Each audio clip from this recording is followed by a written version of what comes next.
Welcome to the Mellow Fella Crypto channel. I'm the Mellow Fella, back to share my adventures in crypto with you.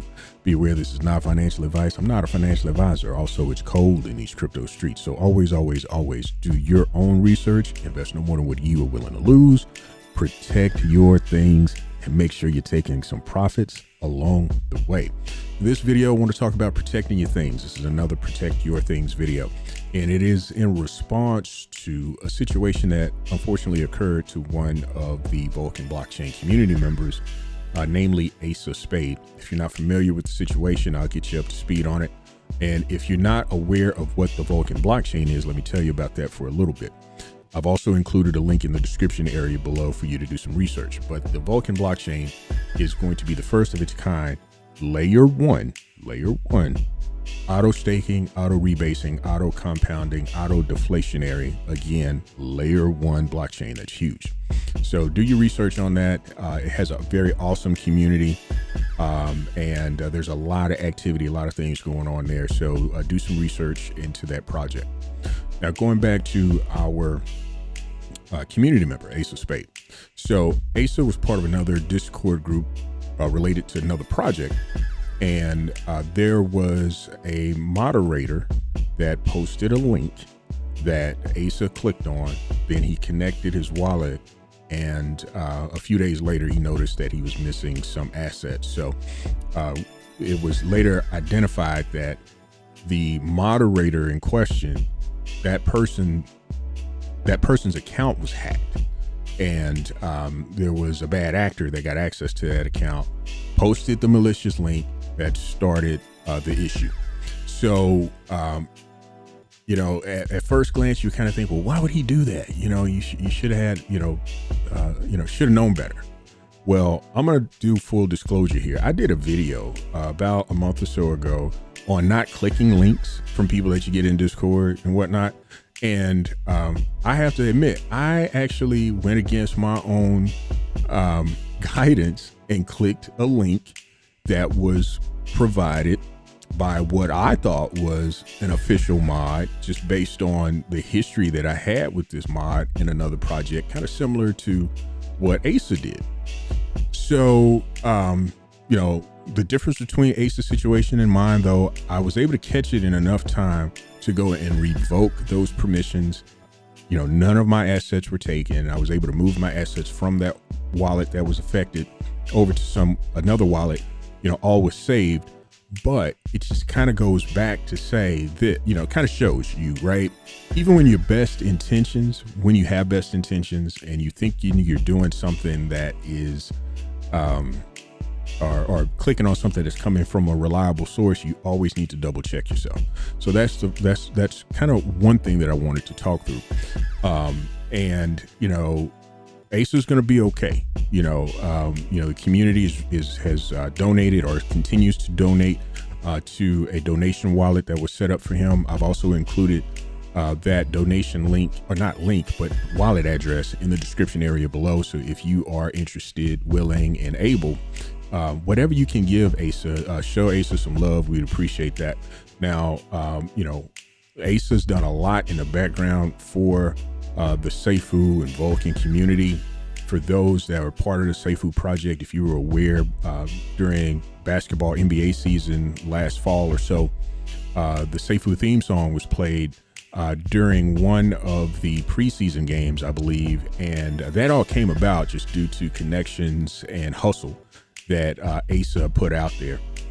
So again, we appreciate Asa. It's unfortunate what happened, but he's going to be all right. We're going to take care of him. And again, there is a wallet address should you decide to donate to him as well. But I also want to kind of use this as another opportunity to educate or re-educate and just present some mindfulness for the rest of the folks out there in the community, regardless if you're part of the Vulcan blockchain community or not. This is just general knowledge that everybody should be aware of. In fact, I also want to show a Telegram exchange that I had a few weeks ago. It was actually, March 3rd, so it's been a while.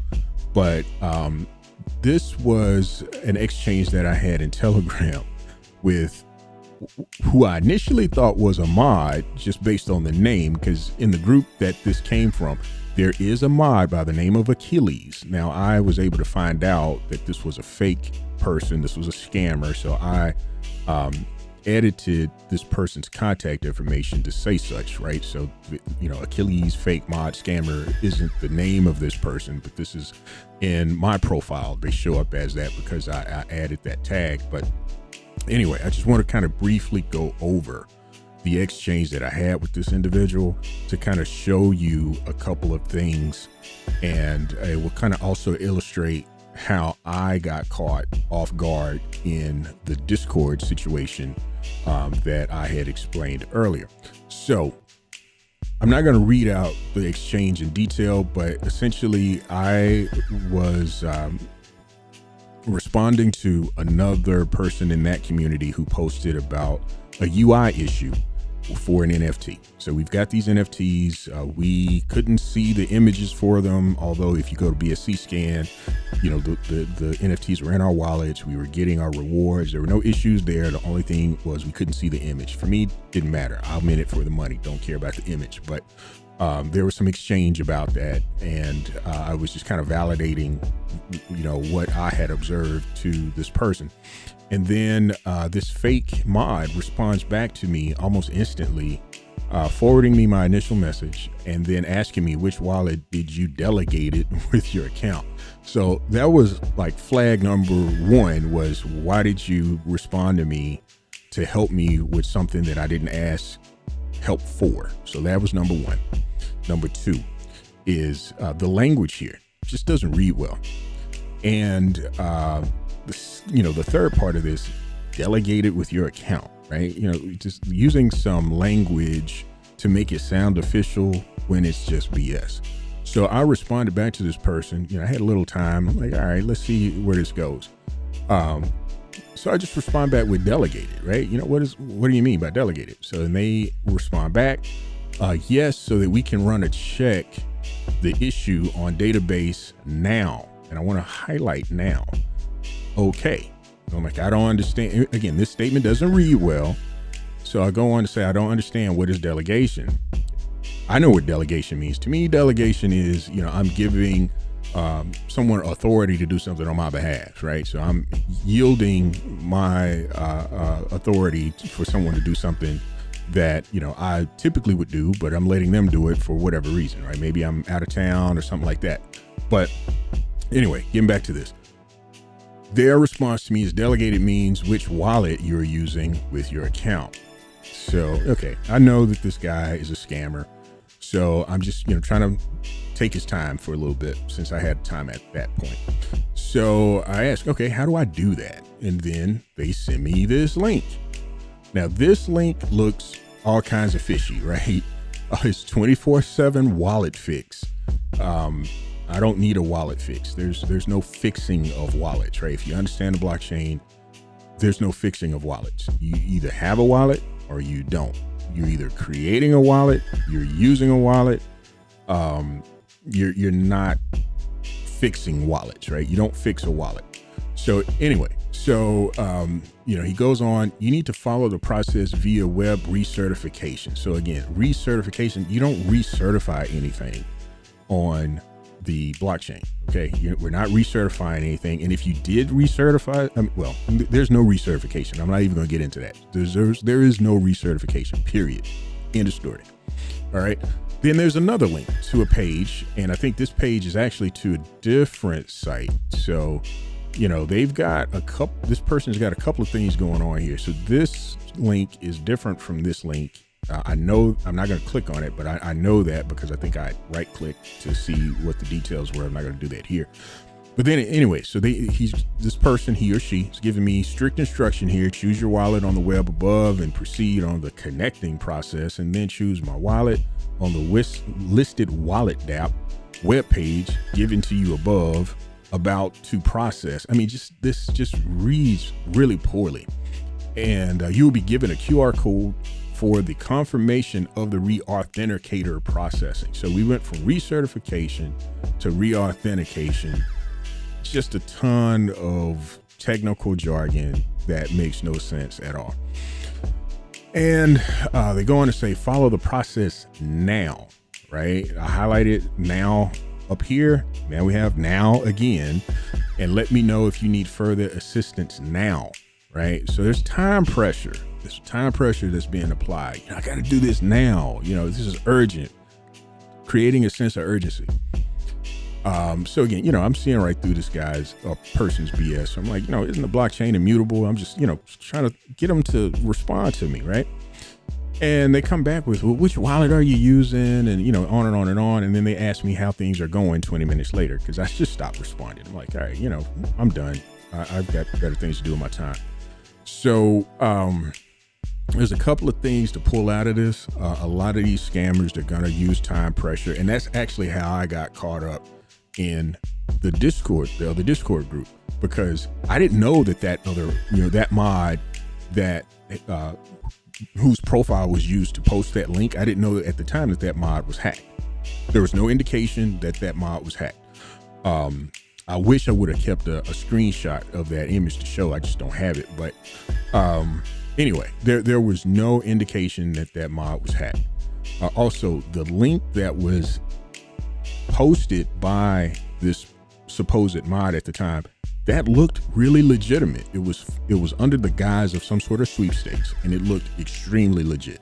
There was no way that I could tell just by looking at that link that this was a scam. Unlike here, I mean, this just reads scam. So again, 24/7 wallet fix. Never click on any links, period, but especially one where it's claiming to fix your wallet. So, again, time pressure is a thing, and it caught me off guard. I'm kind of thinking that's what got Asa caught up as well. There's also, there was also some discussion about, well, maybe if he would have used a cold wallet versus a hot wallet, things would have turned out a little bit differently. I'm not sure. I'm really not sure about that, because if a cold wallet was used and you've given them access to your wallet, you've given them permissions, they can still go and take your assets if you've given them permissions, right? So, that's the thing. So just be aware of that. So that's really it for this video. I just want to, again, make sure everybody out there, as best I can, communicate, be safe. Again, things happen.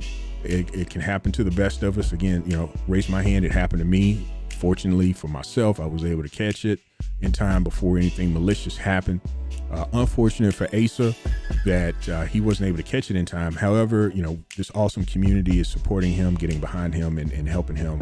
And we appreciate him and just awesome attitude that he had about this whole situation. So if you found this content helpful, I would appreciate it if you like, share, subscribe. I appreciate your eyes and ears. And until next time, Mellow Fella is out.